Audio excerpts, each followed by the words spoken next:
I guess it's the dishonesty I just don't like. I'm not accusing him of being dishonest, but I just think that this ideology is just so riven with contradictions. Hey y'all,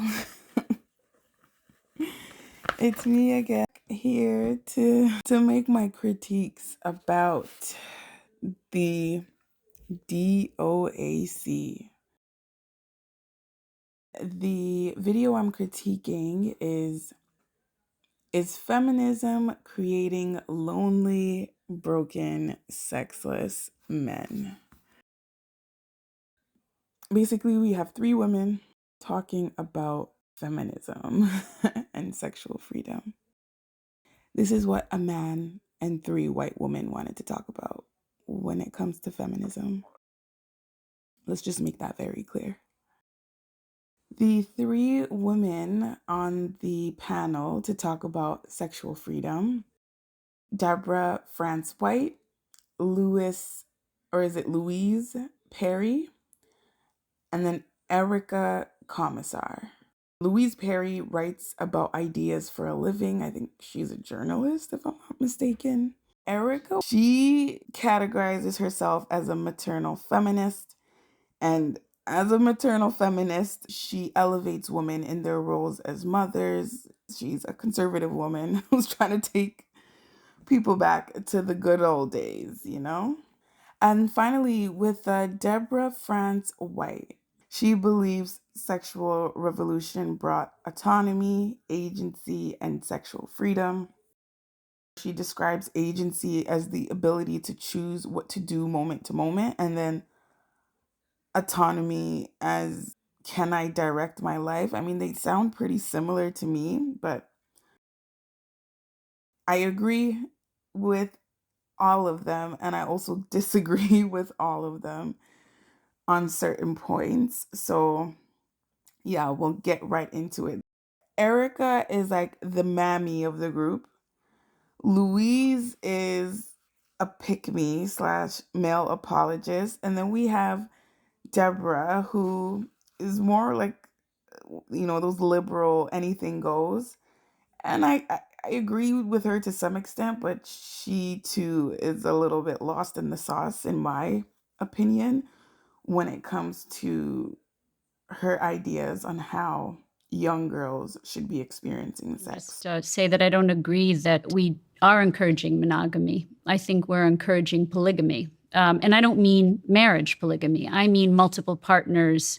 Young people are hooking up. I wrote an article for the Institute for Family Studies on why and the statistics on the hookup culture and what it's doing to young people in terms of their mental health. It's causing them to feel more depressed, more anxious, more embarrassed, having more regrets, self-esteem issues. It's got some major implications. Erica says we're encouraging polygamy. And I'm just like, bitch, where? Where is it that we are encouraging polygamy? Who is the we? Because it's actually the culture that encourages polygamy. And who is leading that culture? You guessed it. Yours truly, the menses. She states that hookup culture negatively affects mental health when encounters are emotionally unfulfilling or driven by pressure. And that's fair. I can completely understand that. But this is not feminism that ushered in hookup culture. It's actually the culture that was ushered in by the menses, right? And Laura actually explains that hookup culture is suited to the preferences of men. She literally says that. So the average preferences of men are more likely to be towards the having lots of partners, jumping into bed really quickly, into the spectrum, basically. And this is what psychologists call sociosexuality. So men are generally more unrestricted in their sociosexuality than are women.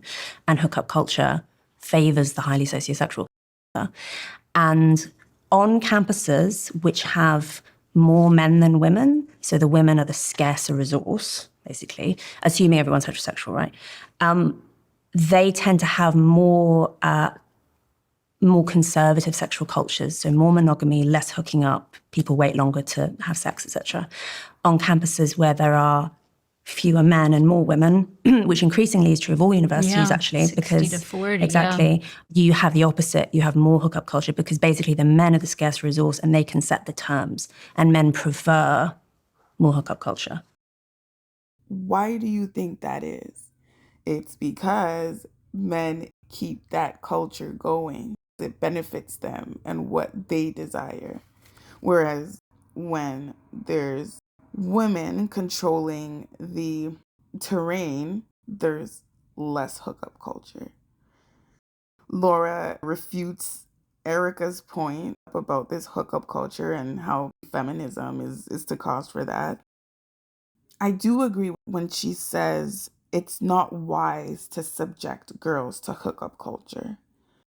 It's, have we created a society which pressures young women in its own way to be promiscuous, to have lots of experiences? It's not all glorious. We didn't create society with this specific culture, which pressures young girls to be promiscuous, as Erica would like for us to believe. It's not we who did it. It's the people in charge who did it. And who are in charge?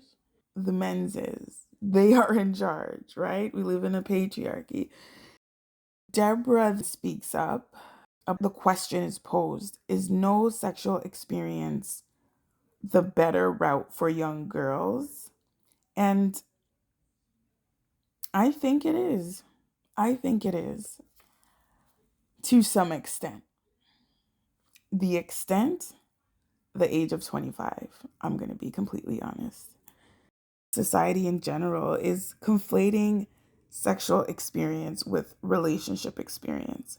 Yes, it can be helpful to gain experience through being in relationships as a young person, but having sex in relationships is not necessary. It's not warranted. At 36 minutes, As a human being. And that's why rape is so bad. Violence, Rape is worse than theft, for instance, or rape is worse than assault, like non-sexual assault. I agree with her, though, that rape is worse than assault or theft.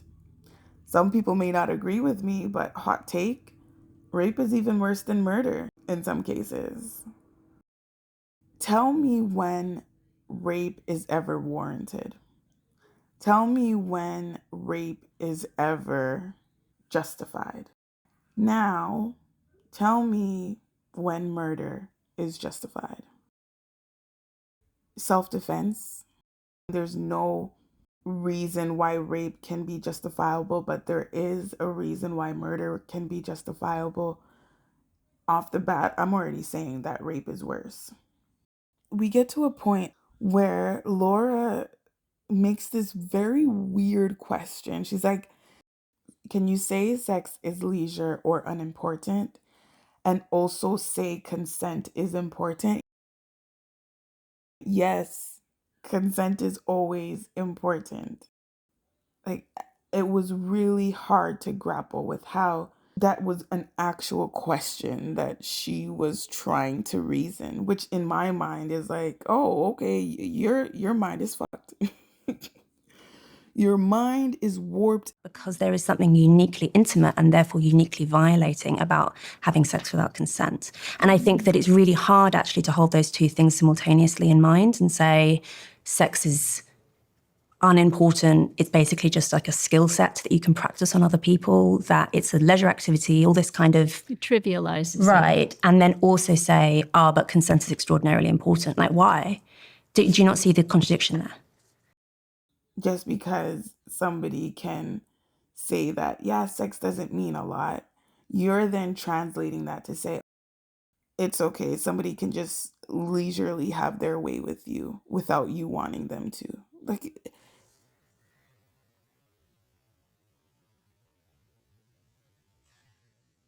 autonomy.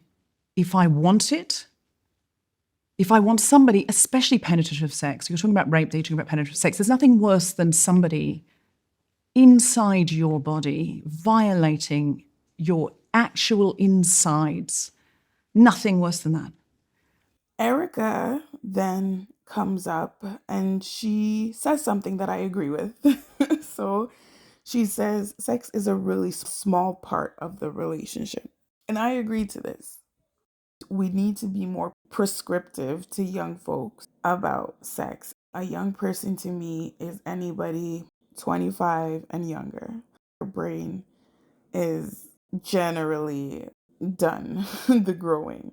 And it's funny because that's exactly the age where these men in the manosphere say that a woman's sexual currency starts to decline, which is disgusting. But hey, we have the most inhumane people running society, running the world, and we're confused about why it looks the way it does.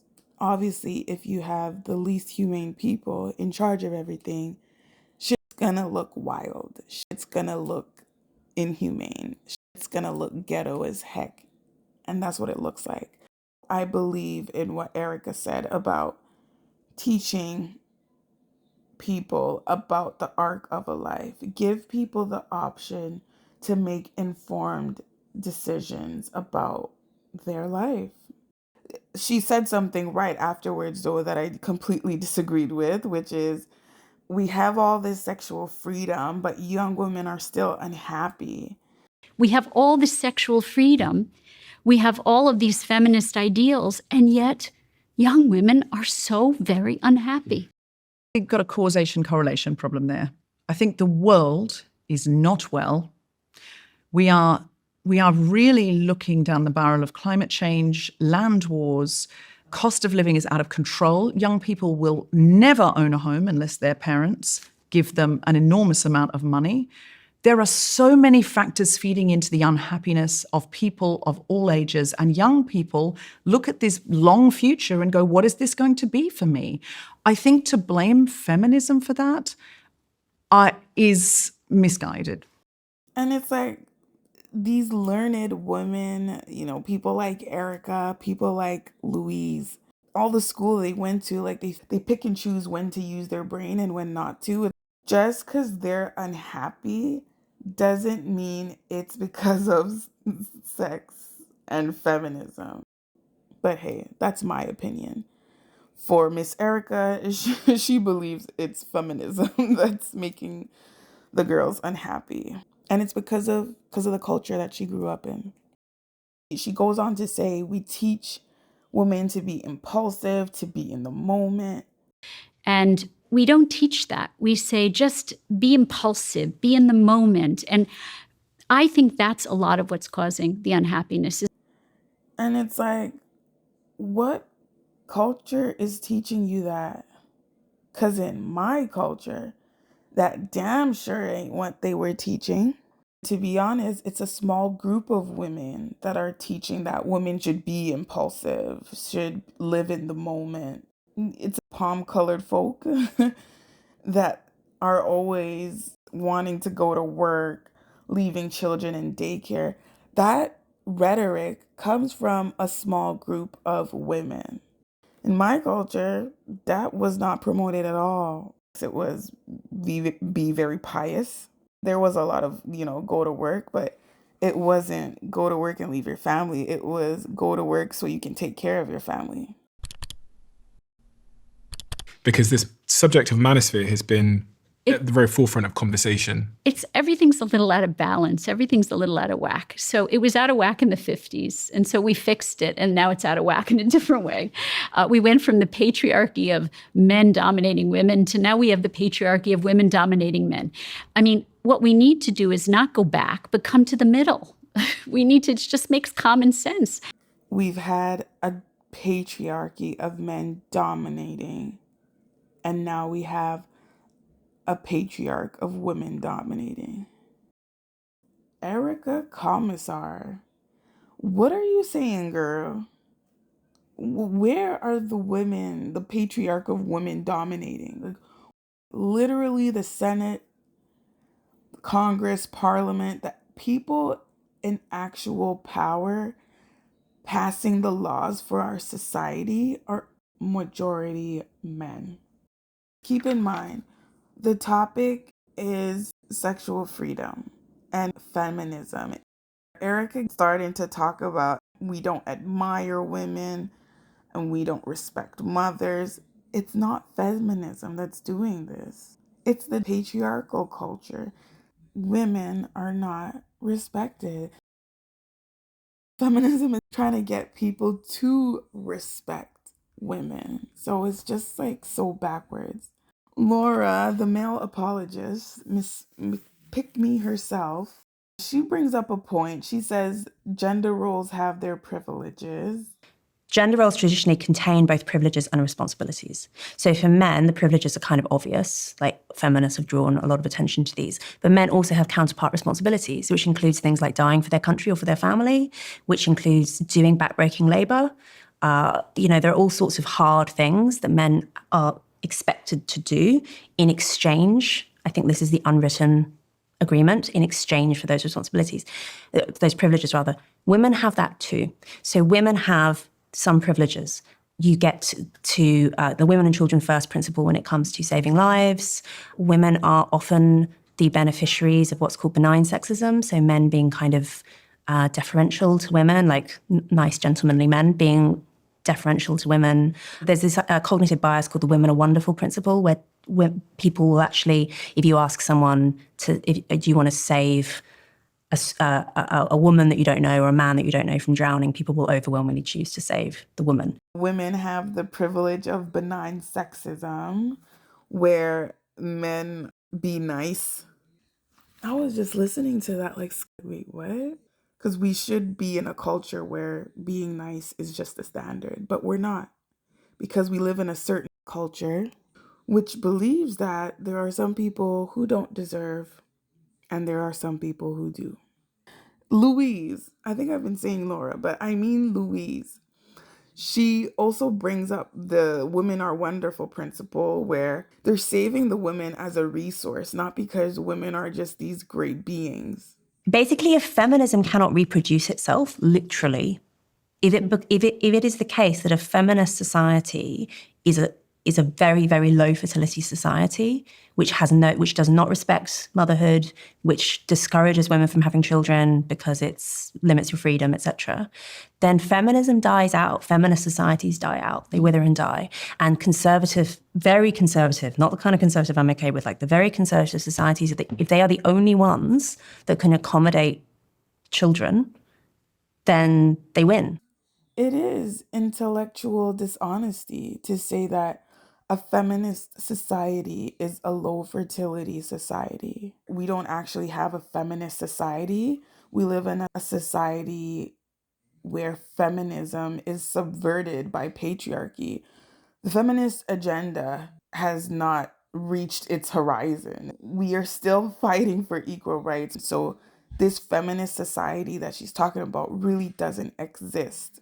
When she was bringing up low fertility, it's like, why are we thinking about bringing more kids into this world when the kids that are here are not even being taken care of?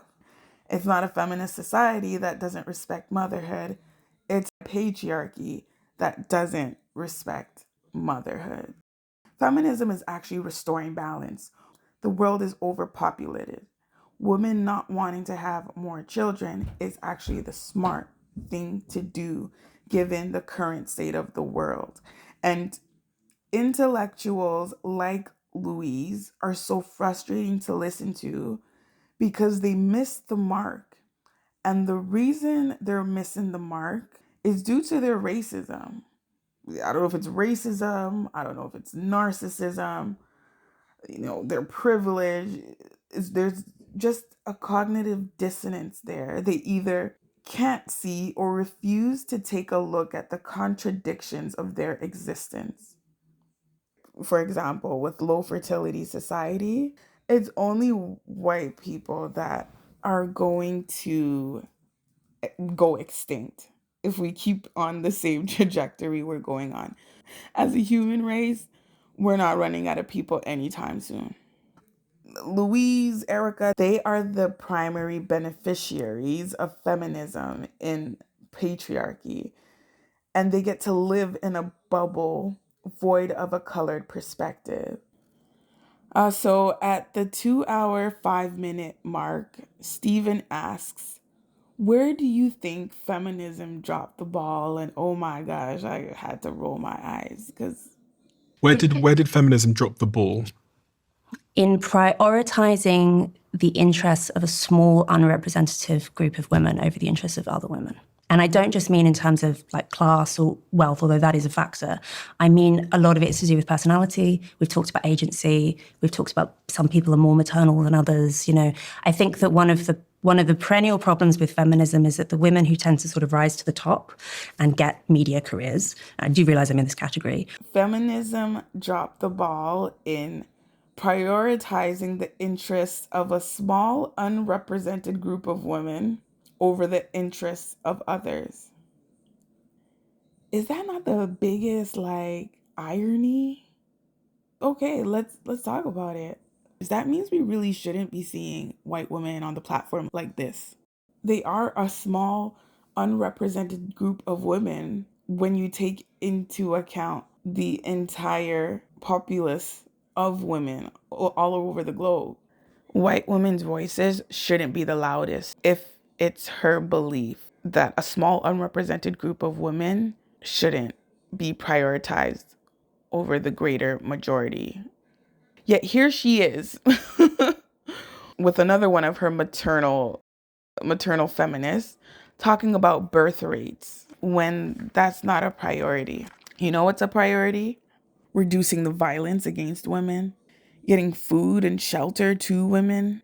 And it just underscores the whole imbalance that we have here when it comes to feminism. They were getting stuck on how the world works and how it used to be. That's the society I live in.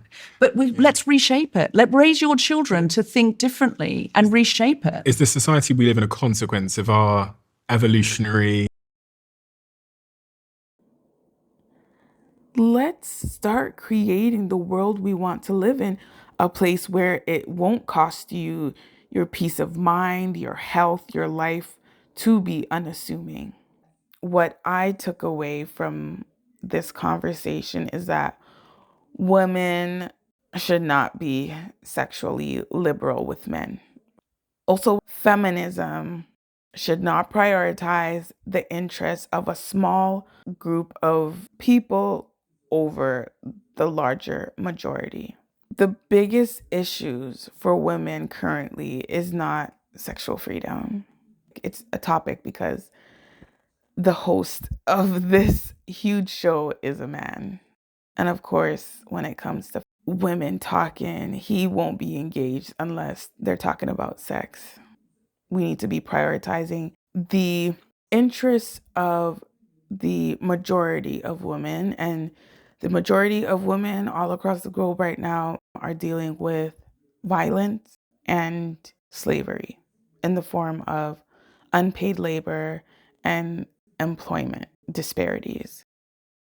Let's do better because patriarchy just won with this conversation. Let me know your thoughts. Is feminism creating lonely, broken, sexless men? Yeah, drop a like, drop a comment. If you disagree, leave a comment. I'd love to hear your thoughts.